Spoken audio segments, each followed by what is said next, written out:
Hello everybody, it's Denise from God's Third Acre, and today I am going to be making a batch of Moravian spice cookies, and this is a collaboration with Sherry over at Two Family Homestead doing Christmas cookies. And this is one of my favorite Christmas cookies. It's very spicy, it's got a really rich taste to it, and it's easy to make. So this is going to be kind of in two parts because you have to make the cookie dough and then let it set overnight in the refrigerator, which I'm going to let it set this afternoon for about 8 hours, and then I'll bake them tonight. So let's get started. First, you start with 1 1/3 cup of flour. So I've got 1 1/3 cups of flour in here. To that, I'm going to add 1 1/4 teaspoons of baking soda. So we'll get that measured. There's 1 1/4. So that's my baking soda. Next, we'll add 3/4 of a teaspoon of cinnamon. So I've got my 1/2 teaspoon. I'll add 1/2 teaspoon and 1/4, and that'll make my 3/4 of a teaspoon of cinnamon. 1 teaspoon of ginger. As you can tell, with the amount of spice that goes in this and the little amount of flour, these are a really rich, spicy cookie. 1 teaspoon of ginger, and then finally 1/2 teaspoon of cloves. So I've got my cloves here. We added 1/2 teaspoon of cloves. Now I'm going to whisk this up a little bit, stir it around to get it mixed up. So I'll take my whisk, get all these ingredients combined so we don't have clumps of spices anywhere in the mix. Okay, to this we're going to add 1/3 cup of brown sugar, which I already pre-measured, 1/4 cup of butter. Yes, I'm using butter. Everything's better with butter. And 1/2 cup of molasses.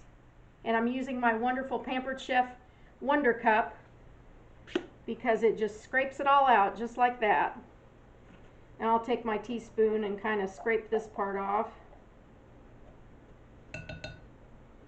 But 1 teaspoon of molasses. This is kind of a gingerbreadish type of mixture. So I'll kind of smash the butter there. Hopefully the flour doesn't go poof, but we'll see. Okay, I'm done mixing up the dough.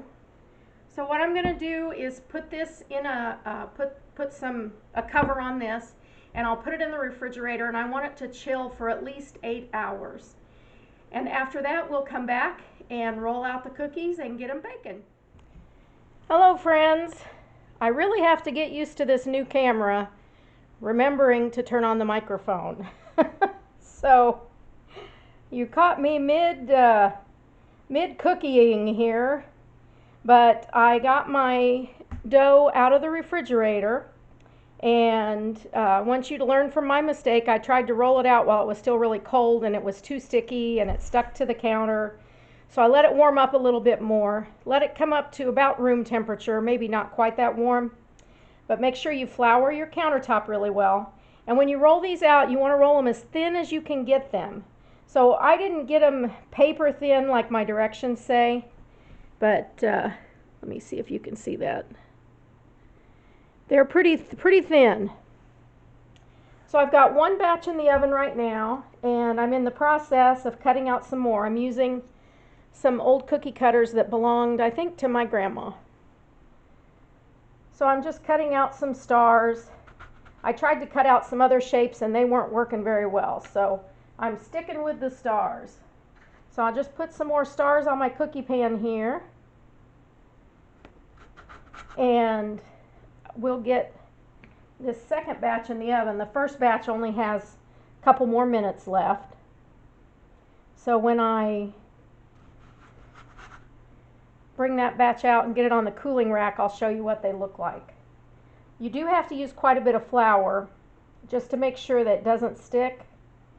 And I'll probably roll out this dough one more time, and then it's going to be too floury. So I'll probably do one more rolling, and then after that I'll have to probably get rid of what's left. But I've got two of my pans filled up with stars, and I'm waiting for my other pan to come out of the oven, and then we'll take a look and a taste. They are so good. I know you're going to love these cookies. They're a little bit of work, but it's worth it. Well, I've got one batch of cookies out of the oven, so we'll take a look at those.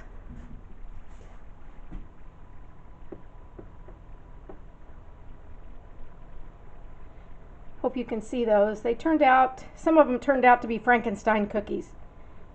But you want to let them rest on the pan for about 30 seconds before you take them off the pan.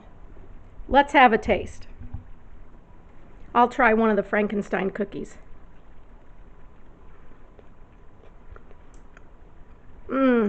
Just as good as I remember. They're a little chewy, and they have, you can taste all those spices. They're really good. I might have to have another one too with some coffee. But very delicious. I hope you enjoyed this video of making Moravian spice cookies. I'll put the recipe in the description. And as I said before, this is a part of the Christmas cookie collaboration with Two Family Homestead. So I hope you'll watch all the other videos there too. Like and subscribe if you haven't. Until next time, this is Denise from God's Third Acre. God bless, Merry Christmas, and Happy Holidays.